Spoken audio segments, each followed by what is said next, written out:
இன்னமும் அவர் உதவி செய்யணும். அந்த என்ன விதத்துல போனவர்கள் 1 வருஷத்துக்கு 1 லட்சம் படிலாம் 1 லட்சம் ரூபாய் கொடுத்தாங்க.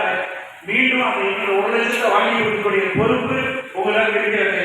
எனவே கால்நடை கலைமன்றத்துக்கு வாங்கி கொடுக்க வேண்டும் என்று அன்போடு கேட்டுக்கொண்டு இந்த விழாவில் வெற்றி பெறுகிறவர்களும் அபுதாபி பதியவர்கள் கலந்து வந்தார். நான் திடீர்னு வந்து கலந்துருக்காரு. அவரும் உதவி செய்ய நேரடியாக வாக்கு கொடுக்கிறார்.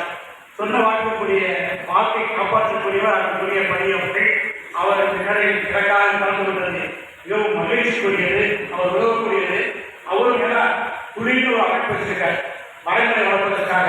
அதற்காக நிறைய செலவு செய்திருக்கிறார். நிச்சயமாக அந்த அமைப்பு போன்று நிச்சயமாக இந்த நாடகங்களுக்கும் அவர் உதவுவார். மற்றும் அதனுடைய சரண் அவர்கள் அவர் நடுவராக இருந்து பல ஆண்டு பணியாற்றியவர். எல்லாரும் ரொம்ப அருமையான இந்த நிலை அமர்ந்திருக்கின்றது. எல்லாருமே பணிவாசம் பொறுப்பு நல்ல ஒரு வேண்டுகோளை வைத்தார்கள். அதாவது அதற்குரிய 10 நாட்களும் கிட்டத்தட்ட நிறைய 1 லட்சம் ரூபாய் செலவு நிச்சயமாக இந்த அரங்கில் 12 நாள் நிகழ்ச்சி ஏற்பட்டு கிட்டத்தட்ட 2 லட்சம் ரூபாய் தேவையில்லாமல், நான் ஓப்பனாக சொல்றேன், தேவையில்லாமல் மாநகராட்சி போது வேற ஒரு விதத்தில் வசதி வரலாம். இன்னமே அடுத்த முறை நிச்சயமாக நாங்கள் எல்லோரும் இருக்கோம். எல்லா செயல்பொறி முறையும்